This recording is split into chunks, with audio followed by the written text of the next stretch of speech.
What's going on, everybody? Welcome to another episode of the Young Musician's Guide podcast. I'm your host, Aaron Campbell, and today we got to have a conversation with Arupa Gopal, who is the administrative assistant to the Dean of the College of the Arts at the University of South Florida. And Arupa and I get to talk about not only how she found her way into the more administrative side of things, but exactly what all that entails and how many different jobs and different fields of art there are to work in just behind the scenes. And kind of interesting, but you don't really think about how much is going on beyond, what you see, but there's a gazillion things that happen before the event or, the art gallery or any of these things kind of take place. And it was interesting to hear her side of things and hear the side of something, somebody who's not necessarily the artist or the performer or the director, but somebody who actually helps those people make their jobs happen. Before we get into all that, I do want to mention that I know a lot of you listen to this via YouTube and a lot of you also consume my YouTube content. And if you don't already, I urge you to go check it out. It's AKCEuph, just like everything else. But we're being hit with the demonetization bug. We do not have enough watch time and we are very close, but we're not quite there yet with subscribers. So if you haven't, go ahead and check that out. Watch some videos, you see what you think, leave comments, share it, and all that kind of stuff. But also, if you haven't already, you can help support not only the YouTube page, but also this podcast and me putting on all this content by heading over to the Patreon. The Patreon, if you don't already know what it is, it's a subscription service. Essentially, you pledge $1 per episode. And so every little bit of content that I put out, $1 comes out of your account, which would equal to about $6 or so a month if you're trying to support the YouTube page. It doesn't sound like much to you. I mean, that's like a McDonald's trip, but for me, it means the world, and it's so helpful in getting this thing going. So yeah, if you want to kind of help me fight Big Brother YouTube on that, those are plenty of ways to do that. And of course, helping the podcast by sharing this, telling other people to listen to it, liking it, subscribing, all that kind of stuff. I am so thankful for your attention and very humbled by the support that you give me on this show and through everything else I do. But that's enough of the plugs. Let's go ahead and get into it. Let's learn a little bit about the administrative side of the arts and get into our conversation with Arupa Gopal.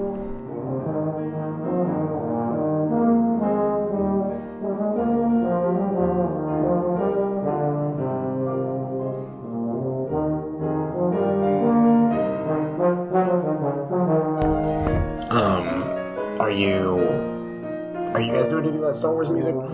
Yeah, I think our first concert, which is in March, is going to be a collaboration with the astronomy department. They do that kind of thing once a year. They did it with visual arts one year. That was cute. And so they're going to be doing Star Wars, Star Trek, that kind of stuff. Are you just playing flute or are you playing piccolo in that? I just play flute, but it looks like on the Star Wars one, there's an alto flute part, and I have been volunteered to cover that. So are they going to get that for you, or do you own one? Bobby, the principal player who plays in the Florida Wind Band, the guy with the beard, glasses. Yes. He has an alto flute, so I'm just going to use his. But the reason I really bring that up is I want a detailed... Where we're going to start this whole podcast off is I want a detailed review of the most recent Star Wars film. That's where we're starting. We're going to start with The Last Jedi. Yeah. How do you feel about porgs? Well, porgs are great. We're pro porg. I heard some more about the filming that they, part of the reason that they came up with the porgs was because of the puffins on that island. In some of the wide shots, they didn't want to have to CG them out. So they created the porgs to be like just the thing that's there. So you still play from time to time actively. Is that the only group you're in right now, or do you do some other things as well from time to time? That's the only group I'm in right now. Sometimes Bobby asks me to sub on the Tampa Symphony that he plays in. Mm-hmm. But that's just usually rehearsals that he can't make for whatever reason. But sometimes that does fall on Thursdays as well. So there's a little bit of a conflict. I don't know. I've got a couple of people around that ask me to do things here or there, but it's mostly the SPC Wind Symphony. So, because is one of your degrees in performance? Yeah. Because all right, so you have, I say one because you have two bachelor's degrees. Yeah. One in performance, and what's the other one in? It's from the College of Business. It's a management degree. Mm-hmm. Because for your undergrad, you can choose from several different kinds of business degrees. There's a general one, there's a finance one, there's an economics one. And I picked management because I knew I was going to do arts admin, so it seemed like the most. What was the thing that made you decide to do arts admin? Well, most of it was, since I started music ed and didn't want to end up doing that, I just thought about what else I would do. So you didn't come out of high school? No, not at all. Not at all. I didn't even know it. Exactly. I didn't even know it existed. Exactly. So you're going through as a music ed major. How many years did you make it through that?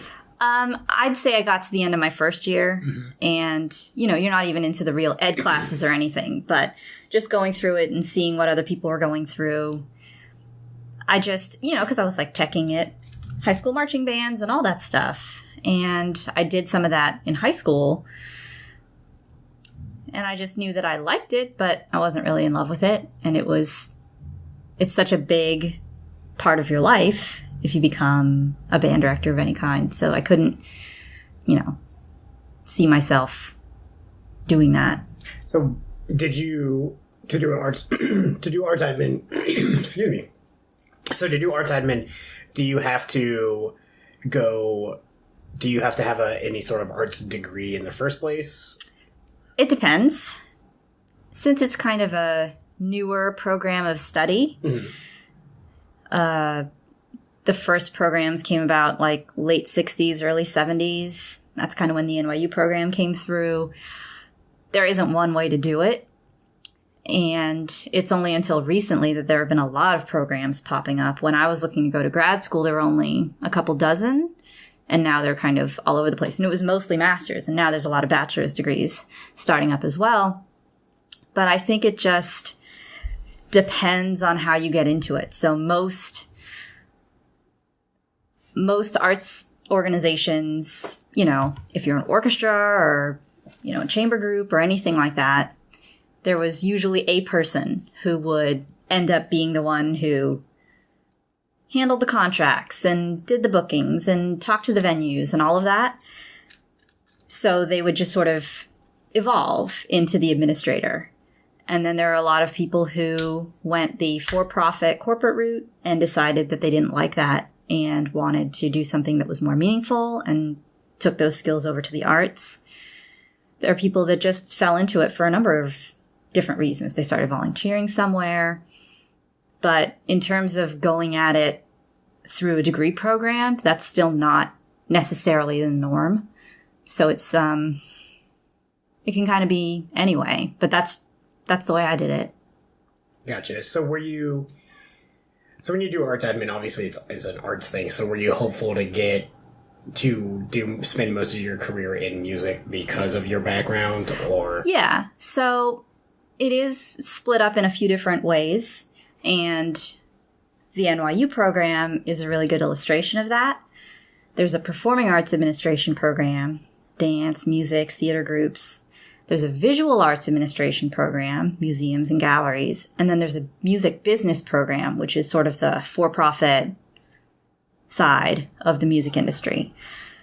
So you can specialize in whatever you want, or you can move from place to place.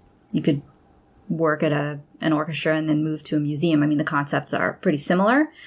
Most people don't. They sort of stay in whatever their discipline is. Because it's helpful for you to have a background. Like if I'm working in an orchestra, I know what it feels like to be on the stage, to go through rehearsals. I know what they need, how they're feeling. So as an administrator, I can take that personal experience and make sure that they have all of that. So a lot of arts organizations look for someone who has that kind of personal connection to whatever it is they're doing. And so when you're kind of a person, be it a student or, just somebody, just a patron or anything like that, you don't really see the administrative side of things, you probably don't even see most of the administrators themselves. You see them on the program a lot of the times, but you don't know who these people are. And so what is the kind of work that somebody in arts administration does?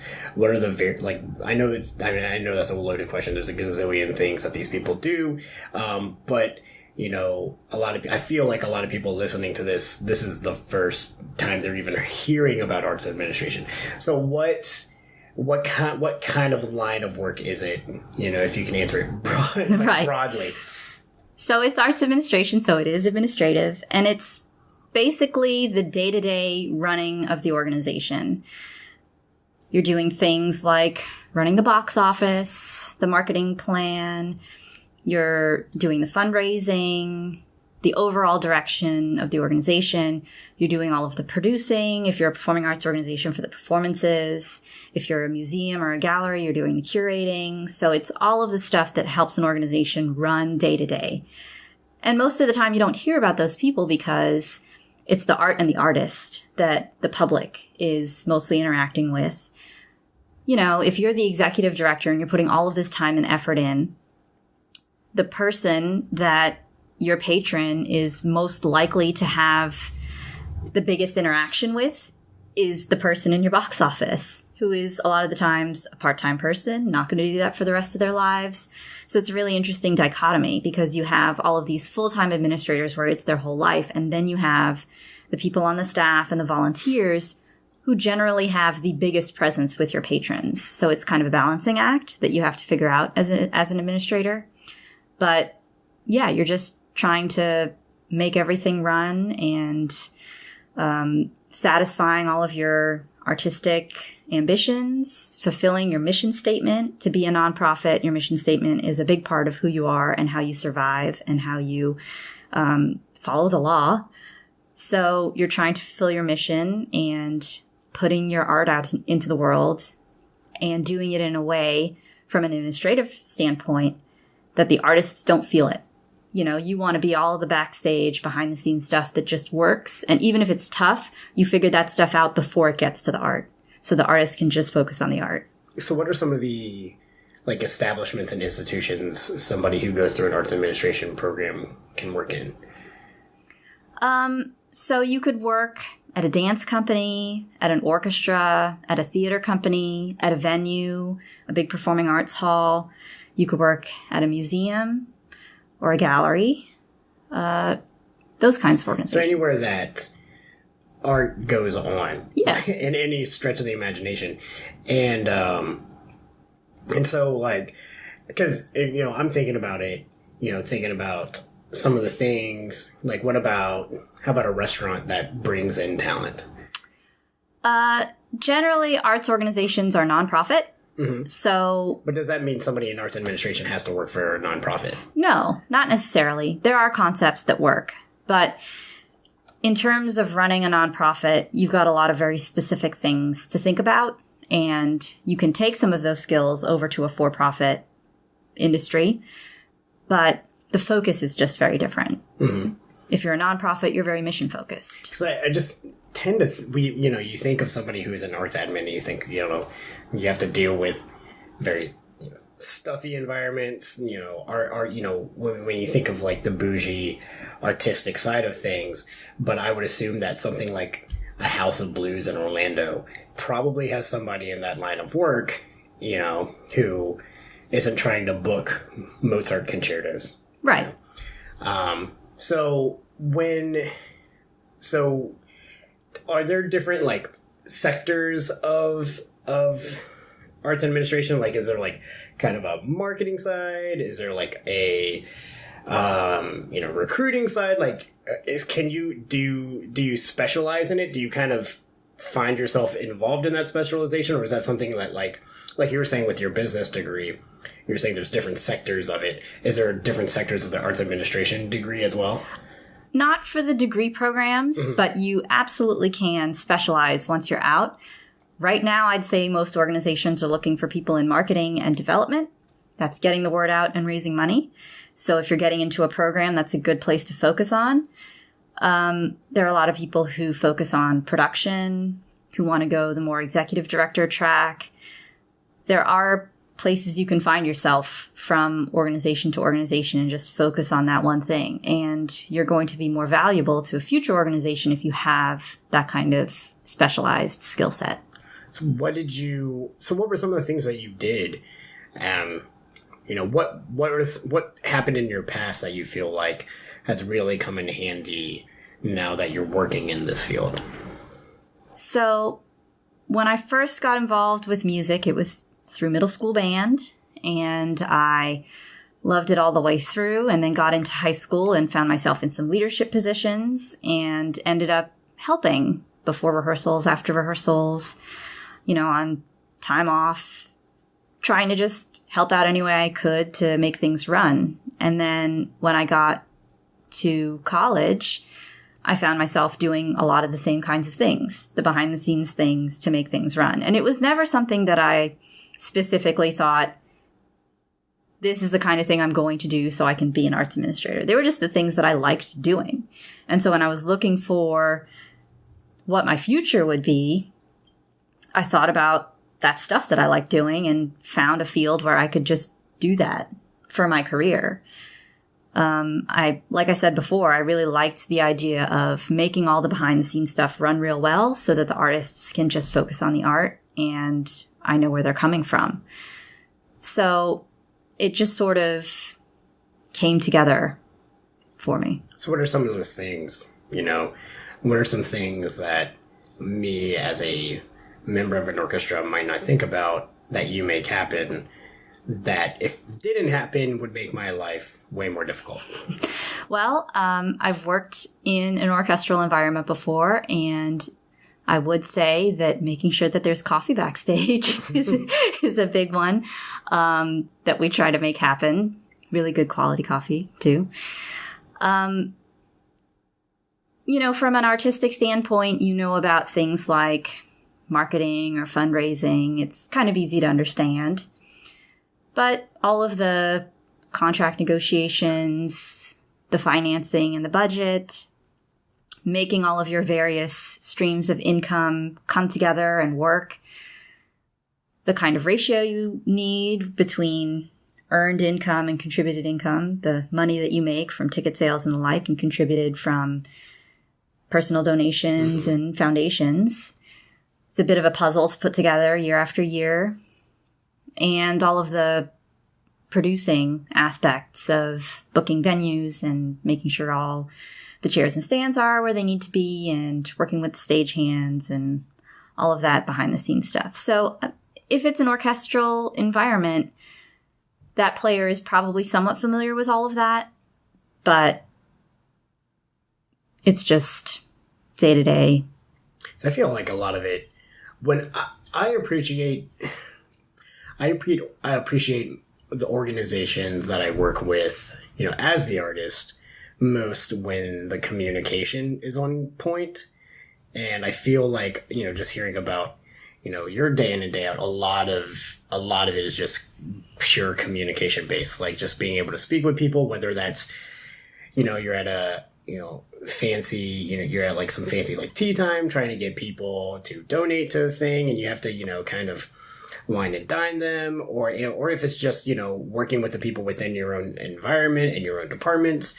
I feel like communication skills are a big thing. And is there anything that, kind of got you ready for that? Or is that just kind of a baptism by fire? Do you just learn about these things as they happen? Yeah, I think it's kind of organic. I didn't really do any coursework and that kind of stuff.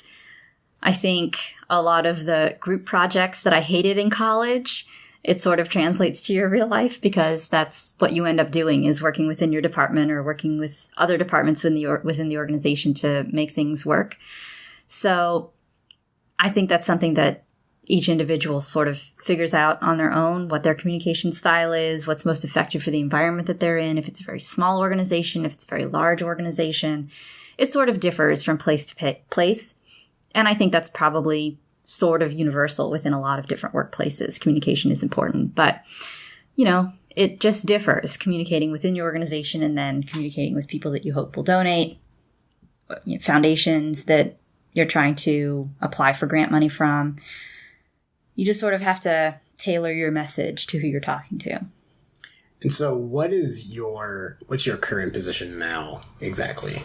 So I work in the dean's office at the College of the Arts at USF. So it's an academic environment as opposed to a straight independent arts organization.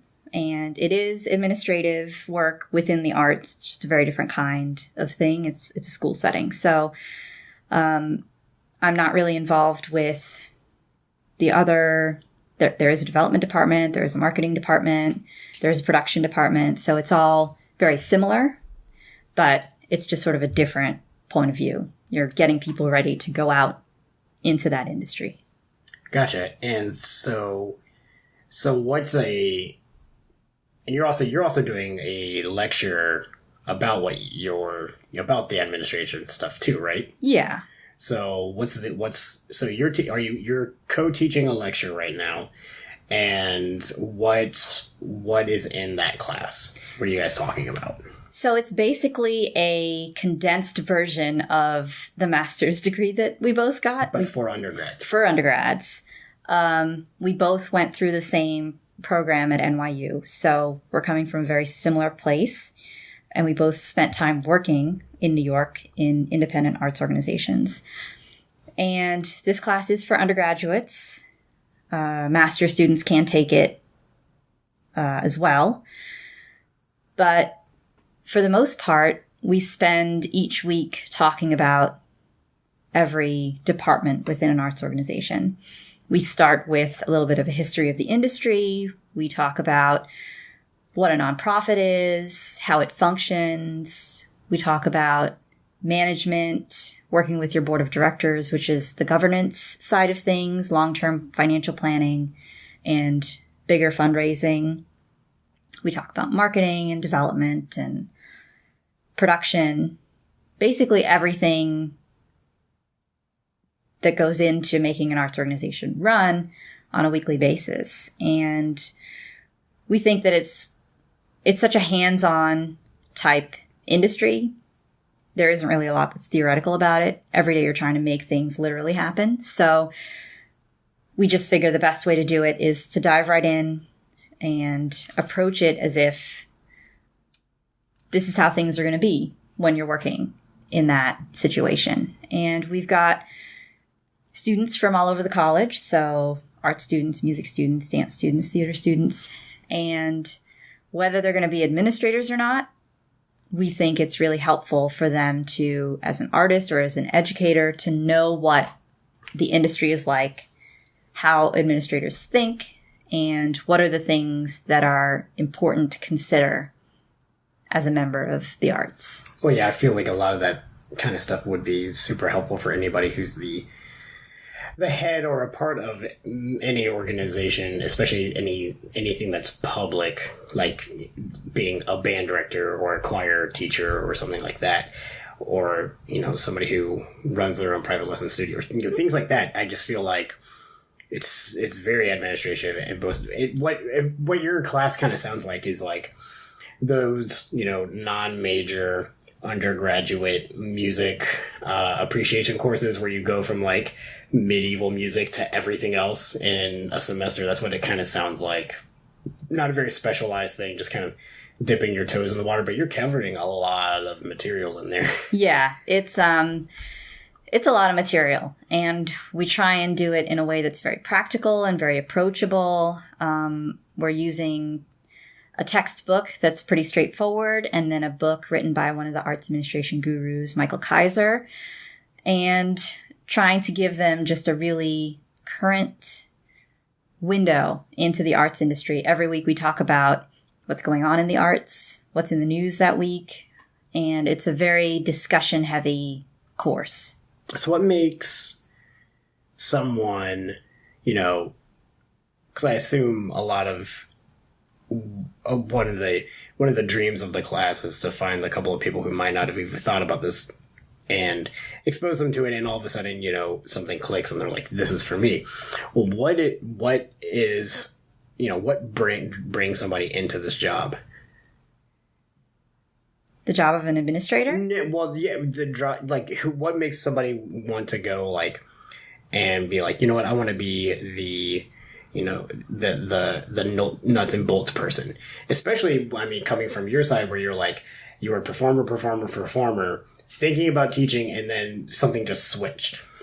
And what makes somebody go, this is going to sound terribly rude, not to sound rude, but what you're doing, one, scares me, the bejesus out of me, because I don't like dealing with people. And two, when I'm talking about semantics especially, and then two, it just seems like really, to me, it seems really monotonous and boring, but I know for some people it's the most exciting thing in the entire world.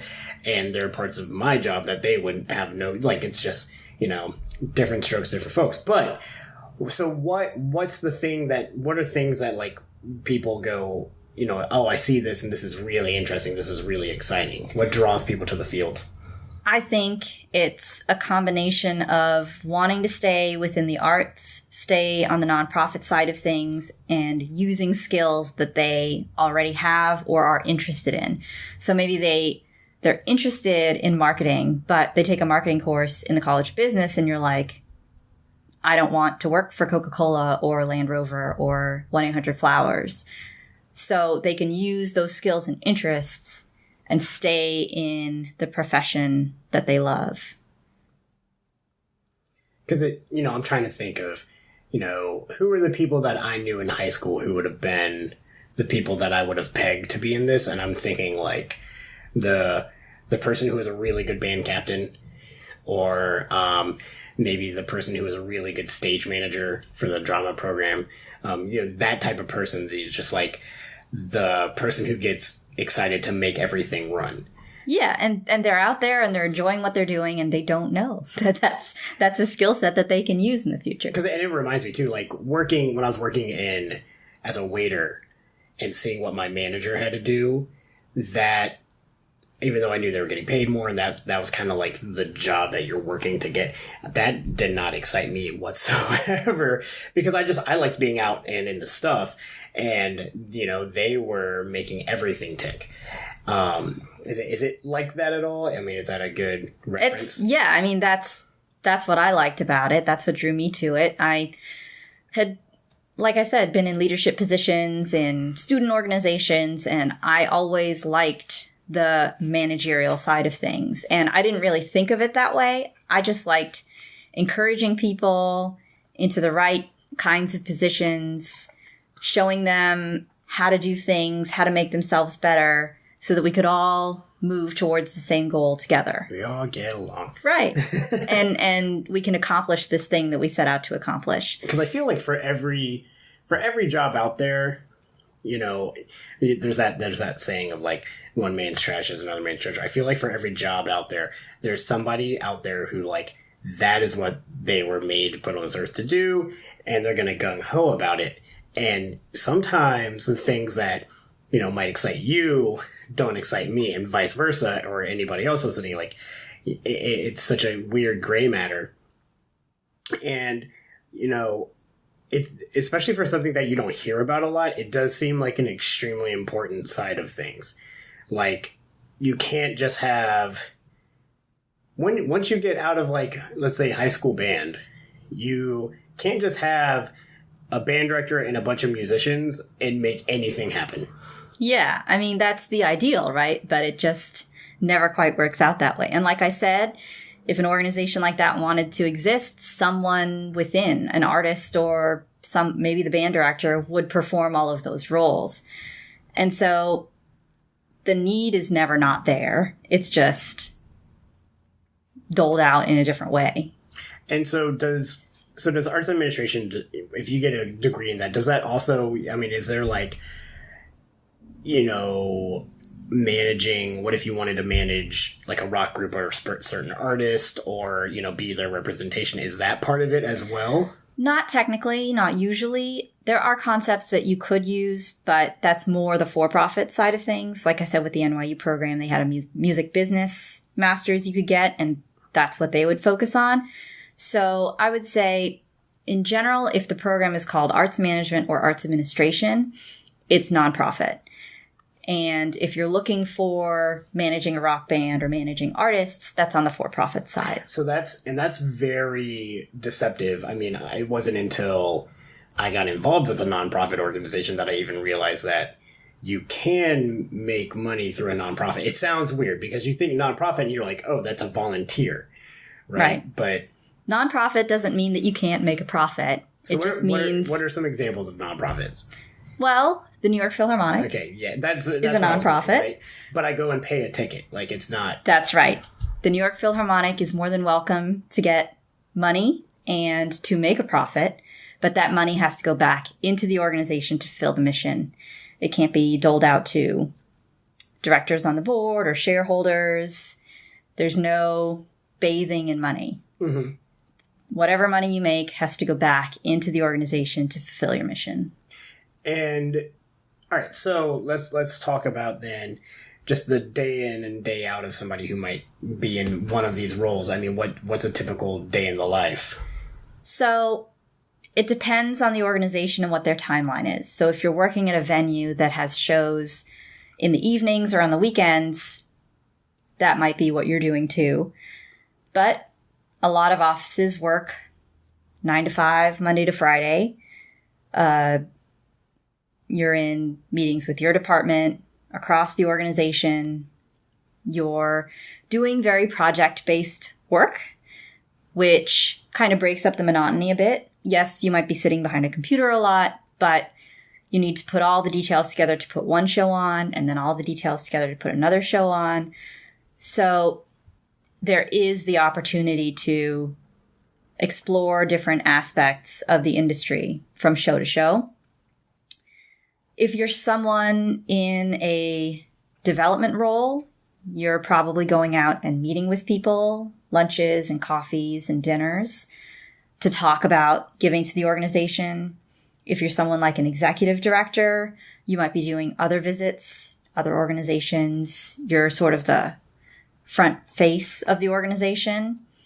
If you're in marketing, you probably are doing a lot of social media, whatever your print materials are, getting the word out in the best way for that community, whatever community you're in, because they're all different.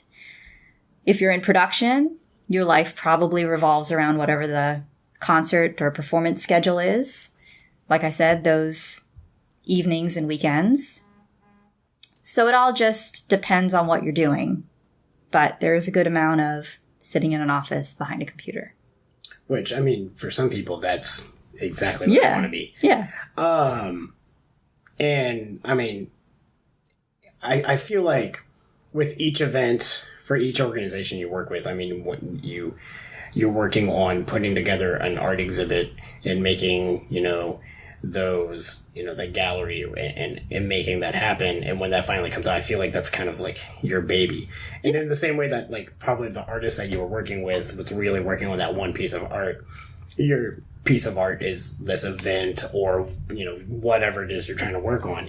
I mean, to know the back end of all these things that happened and all the pieces that had to go together, just somebody can walk in and, watch a independent film at a film festival or, something like that. Like, that's got to be exciting for you and almost only you, because no one else knows all the work that goes into this stuff. Right. It's all got to look easy, right? Like, no one wants to watch a dancer and see the effort or listen to a musician and hear every ounce of effort that they're putting in. It's got to be effortless to be enjoyable.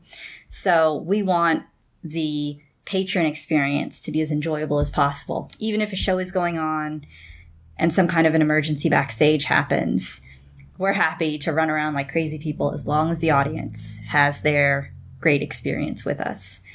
So it is a lot of pressure, but it's a lot of fun. And if you're someone who's a problem solver, a quick thinker, good in crisis, it's helpful. And that's where I was going next is, so, what kind of person really needs to consider this? What kind of people would you suggest? What are some interests that you're like, this is going to get them there? Like you were saying, problem solver, or what is, I'm sure somebody who, I'm pretty certain that somebody who likes to put stuff off should not be here. Yeah. So what are some things that, if you're this person, think about this. Right. So an artistic inclination is pretty much required. So hopefully you've got a handle on whatever your art is. And then someone who is organized, detail-oriented, able to use some of that creative thinking that you may have developed through your art. Someone who is a great problem solver, is able to come up with new solutions to new problems and old problems. It's a very fast-changing industry because, like I said, there hasn't been a whole lot of study that has gone into it. Recently, there has been more and more of a focus on how these organizations work and how to make them work better and best practices. But it all depends on so much. The economic climate, how people are feeling. So anyone who's able to approach the challenges of running a nonprofit or arts organization in a creative and open way is going to do real well. If you feel like you have thoughts and opinions that are going to help, I say go for it. And everyone's looking for new thoughts and new opinions. So what do you like best about your day in and day out and everything that you've done and you are doing? What keeps you in the gig? Yeah. The arts have meant so much to me in my personal life and have made me into the person that I am today. And I know that that kind of an experience is waiting for students, anyone. And it makes me happy that I'm able to bring those kinds of experiences to the public because I know it can change a life. And it might not be everybody, but someone is sitting in that theater going, I think I could do that, or I think I like that a lot, or I think I could support that. So, like I said, I thought about what else I would want to do outside of music, and business seemed to fit with my skill set, but I'm just so happy that I get to use those skills in the industry that I am most passionate about. All right. So do you have any advice for anybody who might be interested in this, or anything, any like resources or any books that were important to you, or a video or anything like that? Like anything that we can give people who, this conversation has kind of sparked their interest and they're, thinking more seriously about this now. Right. So when I was looking into master's programs, I tried to figure out what kind of applicant a program like that would be looking for. And the answers I got were having a handle on your art and some kind of business something or other. Maybe some classes or a minor. I decided to double major. That's not everyone else's experience. I also interned with the Florida Orchestra to make sure that it was an environment that I could see myself in every day. Is this while you were in your undergrad? That was while I was in my undergrad. And I would suggest volunteering for a local arts organization. They're always looking for help. So they will gladly take it if you offer it. And that way you can decide for yourself, is this a place I could see myself working every day? In terms of resources, if you're looking to just get an idea of what the industry is like, I mentioned Michael Kaiser earlier. He has written a number of books. He is himself known as the turnaround king. He's turned around organizations like American Ballet Theater and Alvin Ailey in New York from running in the red to being very successful. He's taken his concepts and put his own degree programs together, and he's written a lot of books and articles about it. So the book that we're using in our class currently is called The Art of the Turnaround. And there's also a book called The Cycle that he wrote. And those are two good ones that I think show the thought process of an arts administrator from a very practical standpoint. And then if you're looking to just see what the industry is like currently, Arts Beat with the New York Times, they have that section, and artsjournal.com. It's an aggregator, and it pulls together all the big stories from around the arts world and puts them into categories: dance, music, theater. So you can also sign up for a mailing list on their site, and it'll just come to your email every day with the biggest stories of the day. And just checking out what the arts community is like in your own area, even if you're still a student. Visiting your county local arts council, checking out your local newspaper, just getting an idea of what the community looks like and how you might be able to interact with it or contribute to it. I think, like I said before, arts administration is a very practical, hands-on, ever-changing place. So staying current, staying up to date, and looking for new ways forward are really going to be the most helpful to someone. Cool. Well, hey, thank you so much for coming on and talking about this. I feel like this is a thing that's available and it's out there. And of all the guests and all the things that I've talked about, this is probably the least known and probably, honestly, one of the more relevant things. Not everybody can become a college band director. Like, that's a very small niche, and not to say that yours isn't, but I'm sure there are more of you out there than college band directors. Right. We'd love for students to go study and make their way out into arts organizations, because those organizations are going to be the healthier for it. We're going to be able to create a robust industry that's doing great things and moving forward and coming up with new and different ideas. And young people coming up today have a lot to contribute. And so we'd love to have them along this ride with us. And, it's not something that people think about at all. And it's probably the right fit for a lot of your listeners. Cool. Well, hey, thank you again so much. And thank you guys for listening, and thank you so much for your attention. I am Aaron Campbell, and today we had Arupa Gopal. And I want to remind everybody to be happy, but never satisfied. I'll see you next time.